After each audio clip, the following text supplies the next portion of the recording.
এতটা নির্লজ্জ দোকান কাটা বেহায়া হয়েছে, এবারে ইঁদুরের গর্তে ঢুকতে হবে, তাও এদের হেঁকড়ি চলে যাচ্ছে না। মায়েদের কাছে লাজ জুতা খেয়েছে, তবু এদের লাজ লজ্জা নেই। এরা ওই মহিলা ভোটকর্মী বিএলও। উত্তর চব্বিশ পরগনার বসিরহাটের হিঙ্গলগঞ্জ ব্লকে বসিরহাটের সিপিএম কংগ্রেসের জোট প্রার্থী নিরাপদ সর্দারের সমর্থনে হিঙ্গলগঞ্জ হাই স্কুলের মাঠে বিশাল জনসভা। উপস্থিত ছিলেন রাজ্যের মুখপাত্র মীনাক্ষী মুখার্জি, কমরেড মৃণাল চক্রবর্তী, একাধিক নেতৃত্ববৃন্দ। হিঙ্গলগঞ্জ থেকে সুকান্ত দাসের report, crime press Bengal news. আর যাদের 7 থেকে 9,000 টাকা বেতন, যাদের একটা ইএসআই আছে, পিএফ আছে, তাদের চাকরিটা কি হবে?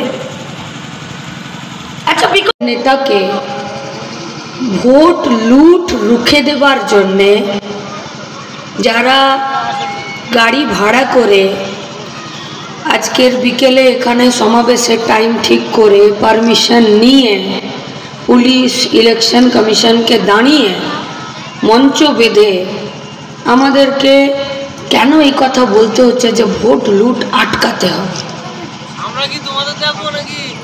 ভেবে দেখুন, পুলিশ আছে, নির্বাচন কমিশন আছে, তারপরেও মানুষকে বলতে হচ্ছে যে ভোট লুট রুখে দিন।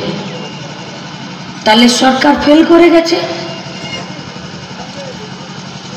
মানুষের গণতান্ত্রিক অধিকার ভোট বাক্সে দেওয়ার জন্যে, তাহলে ফেল করা সরকারকে পাস করানোর দায়িত্ব কেন নেবেন আপনি? কি প্রয়োজন? একজন বিএলও তিনি সরকারি বুথ স্লিপ দিচ্ছেন।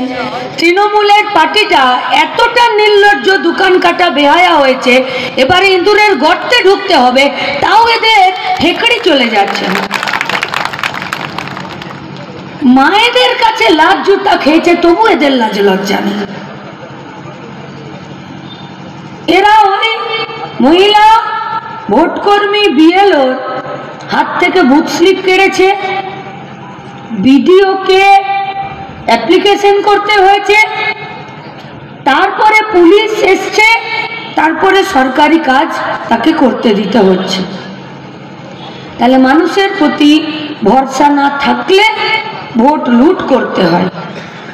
আর ভোট লুট পুলিশ এবং ইলেকশন কমিশনের বিনা সহযোগিতায় হয় না। এই লাল ঝড় পৌঁছে গেছে পাহাড় পর্যন্ত।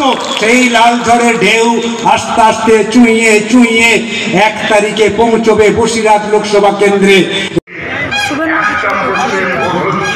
পশ্চিমবঙ্গের বিধানসভাতে দলনেতা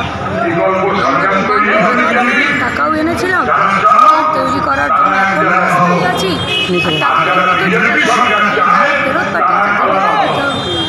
এবারে কি বিজেপি ক্ষমতায় আসবে? আপনার আমার আপনারা কটা আসন পাবেন মনে হয়? ভাই একটু হাতটা